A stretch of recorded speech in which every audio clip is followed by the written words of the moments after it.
할렐루야, 주님 안에서 평안과 안식을 누리시는 복된 주말 아침이 되시기를 축복합니다. 11월 5일 토요일 아침 예배를 조용한 기도로 주님 앞에 드리도록 하겠습니다. 오늘 우리의 삶 가운데 함께 하시고 이 아침을 열게 하시고 우리에게 복된 하루를 주신 은혜와 평강의 주님, 이 시간에도 주님께 예배와 찬양으로 나오는 주의 백성들에게 주님께서 그 각자의 심령 가운데 함께하여 주시고 그 각자의 그 예배 처소 가운데 함께하여 주시고 그 삶 가운데 함께하셔서 주님의 치유와 위로와 평안을 누릴 수 있는 이 예배와의 시간이 되도록 주님 도와주시옵소서. 그리고 이 시간을 통하여서 주님께서 주시는 힘과 능력에 힘입어 살아갈 수 있는 새 힘을 얻어가는 기쁜 이 예배가 되도록 함께하여 주시옵소서. 모든 말씀 예수님의 이름으로 기도드렸습니다. 아멘. 우리 시편 찬양 고백하겠습니다. 시편 121편 7절부터 8절까지의 말씀으로 함께 고백하고 선포합니다. 여호와께서 너를 지켜 모든 환난을 면하게 하시며 또 내 영혼을 지키시리로다. 여호와께서 너의 출입을 지금부터 영원까지 지키시리로다. 아멘. 이제 오늘의 말씀 다니엘서 2장 24절부터 30절까지의 말씀 우리 함께 한 목소리로 읽겠습니다. 이에 다니엘은 왕이 바벨론 지혜자를 죽이라 명령한 아리오게르게로 가서 그에게 이같이 이르되 바벨론 지혜자들을 죽이지 말고 나를 왕의 앞으로 인도하라. 그리하면 내가 그 해석을 왕께 알려드리리다 하니, 이에 아리옥이 다니엘을 데리고 급히 왕 앞에 들어가서 아뢰되 내가 사로잡혀온 유다 자손 중에서 한 사람을 찾아내었나이다. 그가 그 해석을 왕께 알려드리리이다 하니라. 왕이 대답하여 벨드사살이라 이름한 다니엘에게 이르되 내가 꾼 꿈과 그 해석을 내가 능히 내게 알게 하겠느냐 하니, 다니엘이 왕 앞에 대답하여 이르되 왕이 물으신 바 은밀한 것은 지혜자나 술객이나 박수나 점쟁이가 능히 왕께 보일 수 없으되 오직 은밀한 것을 나타내실 이는 하늘에 계신 하나님이시라. 그가 느부갓네살 왕에게 후일에 될 일을 알게 하셨나이다. 왕의 꿈 곧 왕이 침상에서 머릿속으로 받은 환상은 이러하나이다. 왕이여, 왕이 침상에서 장래의 일을 생각하실 때 은밀한 것을 나타내시는 이가 장래의 일을 왕에게 알게 하셨사오며, 내게 은밀한 것을 나타내심은 내 지혜가 모든 사람보다 낮기 때문이 아니라 오직 그 해석을 왕에게 알려서 왕의 마음으로 생각하던 것을 왕에게 알려주려 하심이니이다. 아멘. 우리는 어저께 말씀을 통하여서 하나님으로부터 환상을 보게 된 다니엘을 보았습니다. 그리고 그렇게 환상을 보게 된 다니엘은 다시 근위대장 아리옥에게 찾아갑니다. 그리고 그에게 자신을 왕에게로 인도해 달라고 요청을 하게 되지요. 그리고 아리옥은 곧바로 왕에게 다니엘을 소개시켜 줍니다. 여기서 보시면은 그가 급히 왕 앞에 들어갔다라는 것을 볼 때 우리가 몇 가지를 생각해 볼 수 있는데요. 이것은 이 지혜자들이 계속해서 죽거나 혹은 죽을 위기에 처하는 굉장히 급박한 상황이었다라는 것이고, 또 한편으로는 이 아리옥도 이렇게 지혜자를 계속해서 죽이게 되는 일이 결코 좋지 못하다라고 판단했던 것 같습니다. 그러니까 다니엘의 말을 듣자 급하게 데려간 것으로 볼 수 있죠. 하지만 그럼에도 불구하고 이것은 아리옥에게도 굉장히 도전적이고 고민이 될 만한 일이기도 했습니다. 왜냐하면은 다니엘이 개인으로 나간 것이 아니라 아리옥이 다니엘을 소개하여서 왕에게 나갔기 때문에 혹여라도 다니엘이 왕의 심기를 불편하게 하거나 아니면 왕의 그 물음에 제대로 대답하지 못하는 일이 생긴다 하면은 그에게도 문제가 생길 수 있었기 때문이죠. 때문에 아리옥에게도 굉장히 도전이 될 만한 일이었습니다. 하지만 우리는 보았듯이 다니엘이 이전에 지혜롭게 이 아리옥에게 이미 말을 했기 때문에 그도 적극적으로 다니엘을 지지하고 도우는 모습을 볼 수 있는 것 같습니다. 그리고 이것을 통하여서 믿음의 삶이란, 우리가 믿음으로 살아가는 것은 어떤 한 가지 상황, 어떤 특별한 일에만 믿음을 붙들고 살아가는 것이 아니라 정말 모든 순간, 모든 상황 속에 있어서 주님께 지혜를 구하며 살아가는 것이 중요하다라는 생각이 듭니다.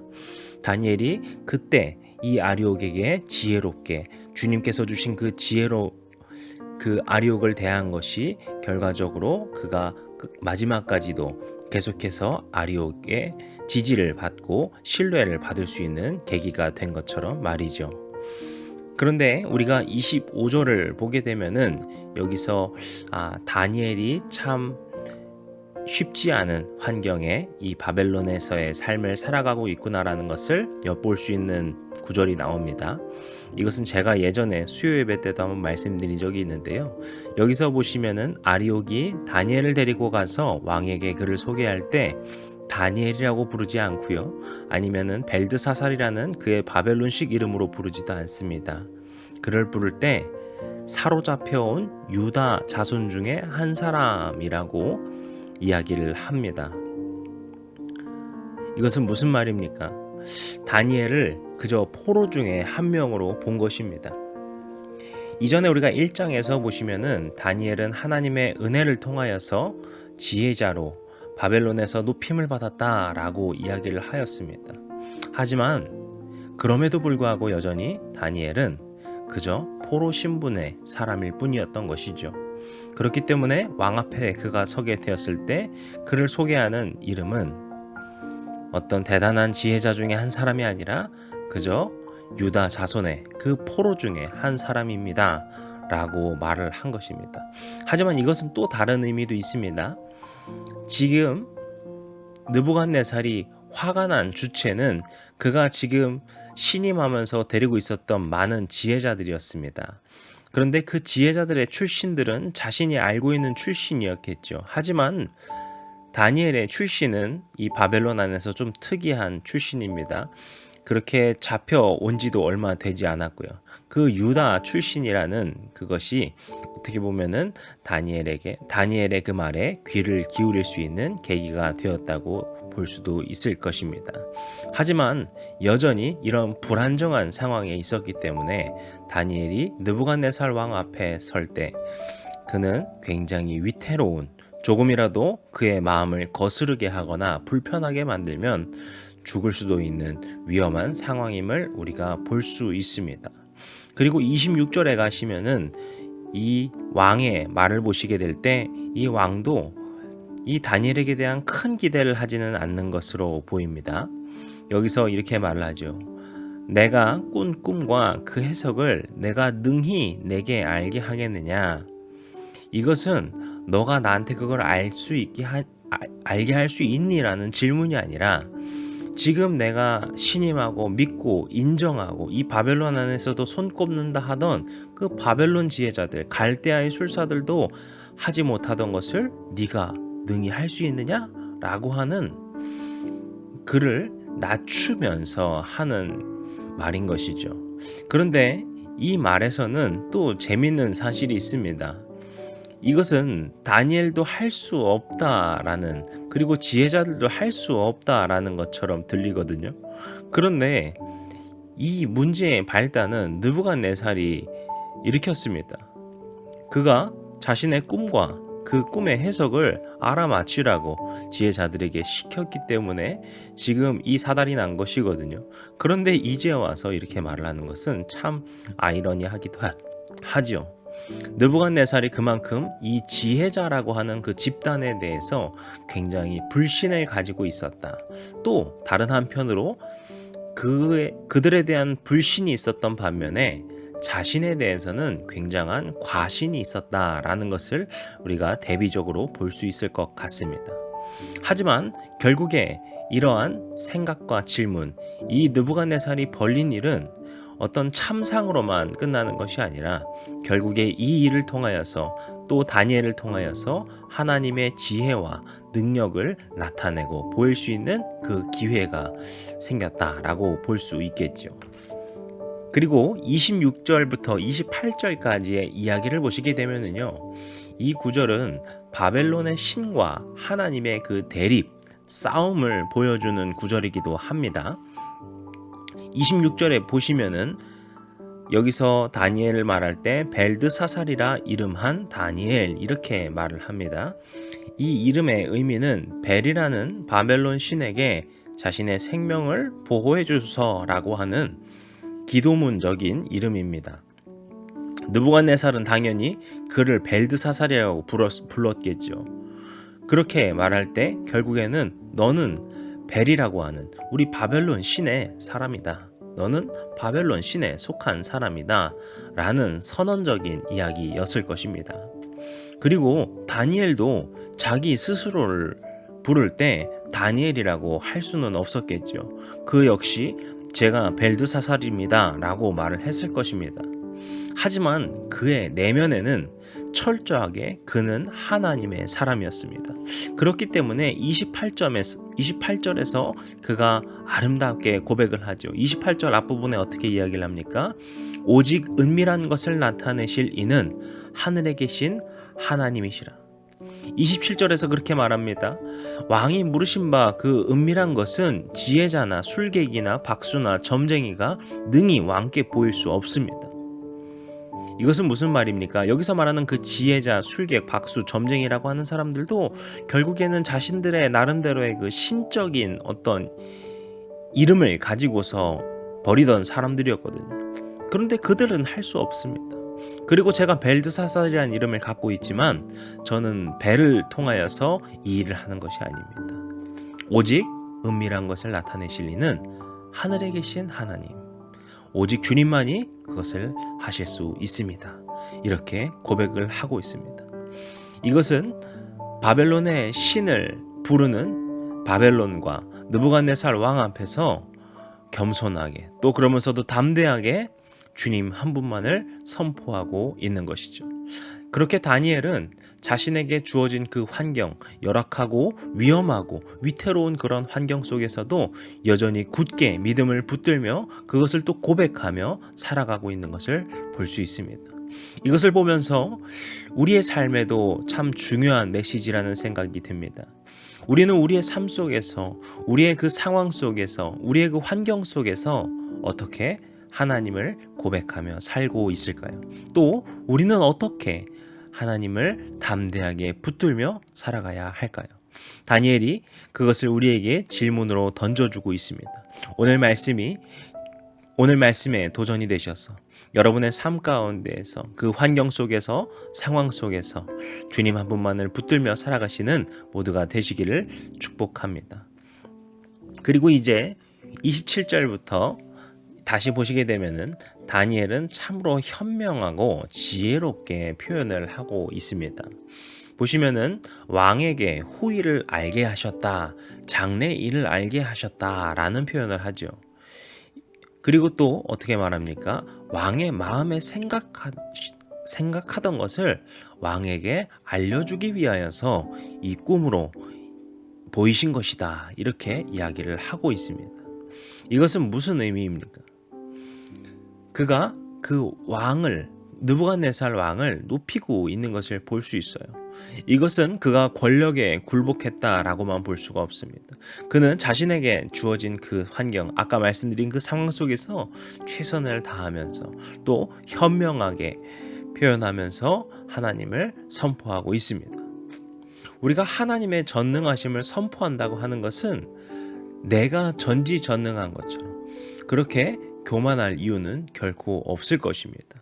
우리가 상대를 배려하고 상대를 높이는 것은 나를 낮추는 행위일 수 있겠지만 그것이 하나님을 낮추는 것은 아니겠죠.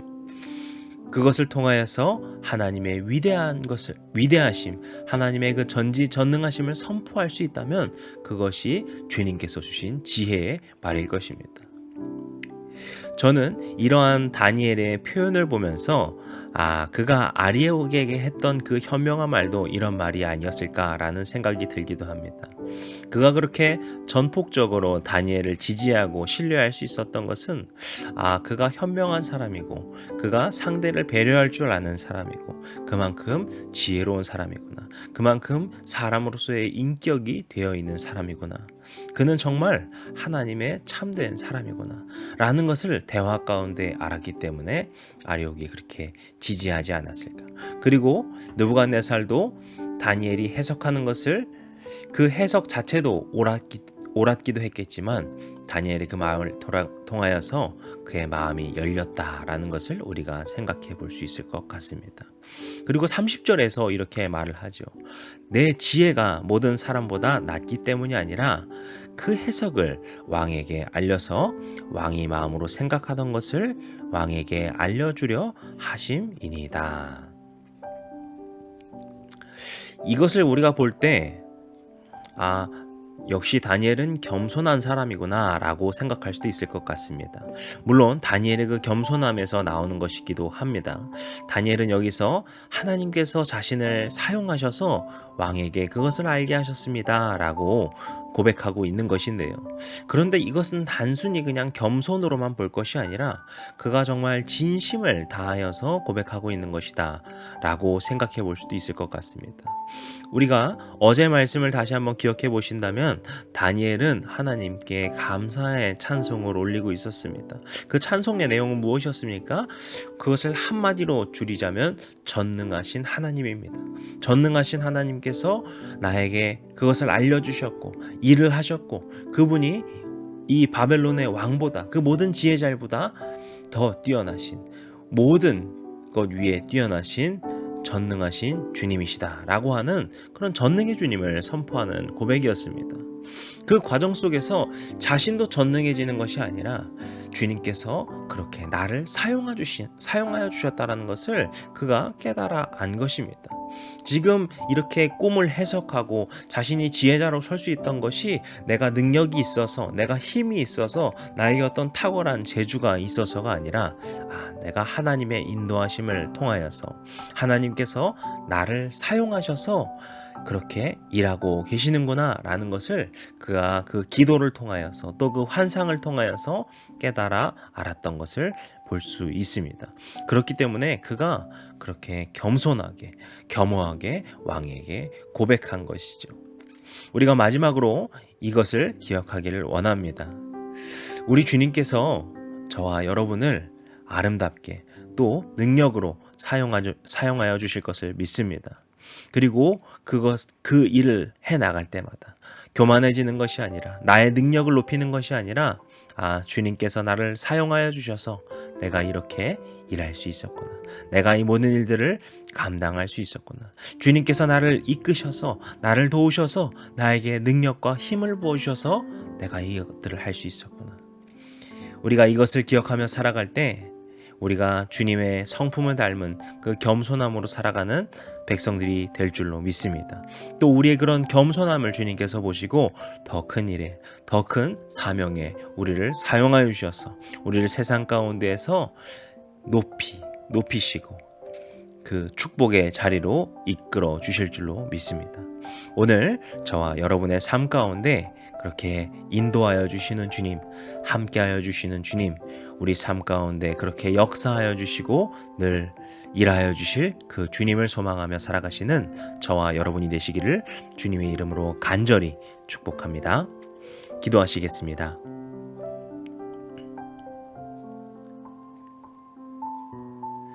우리를 사용하여 주시고 인도하여 주시고 새 길을 보여주시고 열어주시는 우리의 인도자 되어주시고 등대가 되어주신 주님, 오늘 우리의 삶을 주님께 겸손히 올려드리길 원합니다. 그리고 주님께 그 모든 핸들과 주권을 맡겨드리길 원합니다. 주님, 우리의 삶을 받아주시고 만져주시고 인도하여 주시옵소서. 우리가 주님께서 주신 그 길을 따라가는 백성들 되길 원합니다. 주님께서 말씀하신 것에 귀 기울이며 살아가는 제자들 되기를 원합니다. 그렇게 주님을 닮아가는 주의 사람들, 주의 자녀들 되기를 원합니다. 주님 우리를 그렇게 사용하여 주시고 오늘 하루의 삶 가운데 주님께서 나타나시는 그런 기쁨이 되는 하루가 되도록 도와주시옵소서. 오늘 하루의 삶 가운데 늘 항상 함께하여 주시고 역사하여 주실 우리 주님 예수 그리스도의 이름으로 기도드렸습니다. 아멘.